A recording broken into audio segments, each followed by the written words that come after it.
Good evening, good evening, good evening. My name is Colonel Aldous Fowler, and my God, would you look at my hair? My hair is fantastic tonight. Anyway. This is a video response to a lightweight who goes by the name of, hang on. I took notes. I'm totally unprepared for this mission. Christ Supreme 1. And specifically his video, Man is Made in the Image of God. And, in it, he lays out several key points about, the existence of God because of the way that man is. Yes, that's pretty much the argument he's trying to convey. And, the first one comes from, what did he say? Hold on. I put my notes away, and I shouldn't have. Genesis 1:26, which I think it's hilarious when Christians use the Hebrew Bible to prove the existence of God. And what makes it even better is that in this particular verse, God refers to himself as us, and we and us, and plural. And he says that he doesn't want to get into the plural now, which is intellectually dishonest. But anyway, 1:26 talks about man's dominion over animals. And pretty much his biggest argument was how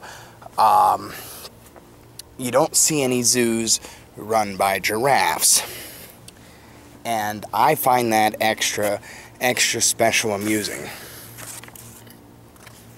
There's a reason why man is the only animal that runs zoos. And that reason is because man is the dominant species on the planet. If there were flying sharks out there, I'm sure that they'd be running zoos. Because, well, if there was something a little bit higher up on the food chain than us, and I've been saying this for years, life would be a lot more interesting. Like flying sharks. Flying sharks would make things a lot more interesting. But, the reason why man is the dominant species on the planet is because of, about 65 million years ago, a huge rock the size of the Gulf of Mexico, it actually later became the Gulf of Mexico after it impacted the Earth and kicked up a lot of dust and blocked out the sun and killed all the dinosaurs, and which were the dominant species at the time. And the only things that could have survived something horrible like that were simple mammals hiding in caves. And that's the way that things work whenever there's any kind of mass extinction. Obviously, yeah. Apparently, the simplest organisms are the strongest. So if that huge rock hadn't hit the Earth and impacted the way that things worked, if it hadn't wiped out all the dinosaurs, there would be some kind of reptile running the zoos today instead of us mammals.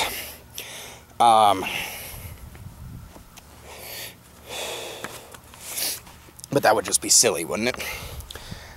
And, I'm actually a little proud of myself. That wasn't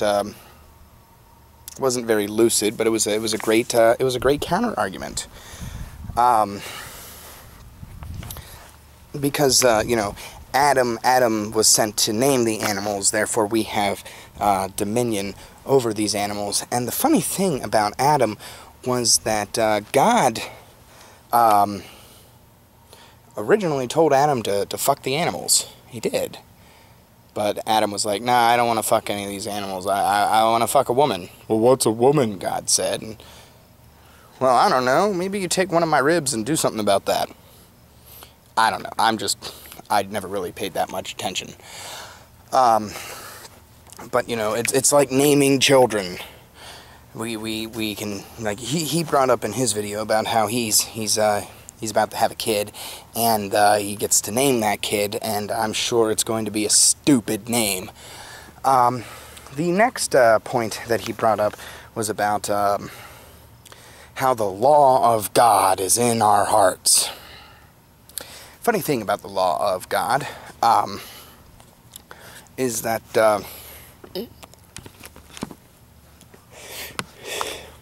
you say it's in our hearts, and everybody knows the law of God, even though we don't always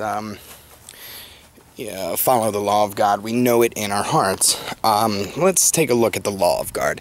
The law of God. Did you know that round haircut you're sporting is actually displeasing to God? Right. See, I don't have a round haircut. My haircut is pointy. Yes. Leviticus 19:27 bans round haircuts. Football, which I'm sure you enjoy every Sunday in football season, after church, of course. That's against God's law too, banned by Leviticus 11:8. Pulling out, one of my favorites. You know when you're fucking a woman, you don't want to knock her up, and you pull out just before you're about to get off? That's specifically banned by Genesis 38 verses 9 and 10. Two Bible verses dedicated to pulling out. Tattoos, they're banned. I'm sure you might have one or two of those. I don't, actually, but you might. Leviticus 19:28 bans tattoos. That shirt you're wearing in this video that I'm replying to, I'm pretty sure that's polyester, or at least a cotton poly blend, and artificial fabrics and any kind of fabric blends. They're also banned by the law of God. They are displeasing to God. Leviticus 19:19 says this. Here's an interesting one, and I'll bet you didn't know anything about this one. Letting people without testicles in the church. That's displeasing to God. That's Deuteronomy 23 verse 1. Your wedding ring, I'm sure it's gold, and wearing gold is displeasing to God. That's 1 Timothy chapter 2, verse 9. And did you know that your wife is not allowed to defend your life in a fight by grabbing the genitals of your attacker? That's banned by Deuteronomy 25, verses 11 and 12.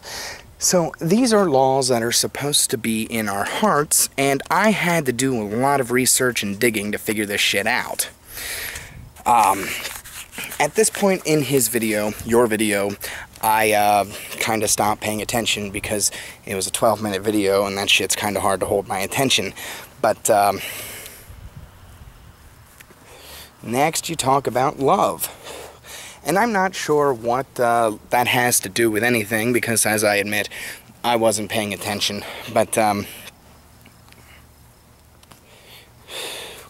you're new to the internet, aren't you? Love has no place here. I hate you. I don't even know you, and I hate you already. I guess you could say that I love to hate. Okay, so I guess I'll let you have that one. And then at this point, I really was not paying attention at all because Storage Wars was on, and that was much more interesting. But he said something that made me, prick up my ears about how,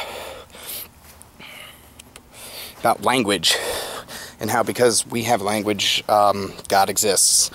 And he wasn't talking about how dolphins communicate because they communicate, they have language, because, he wasn't talking about, oh, watch out for that predator behind you. There was an experiment done in the 70s. I don't remember. I learned about this experiment in high school, and that was almost a decade ago.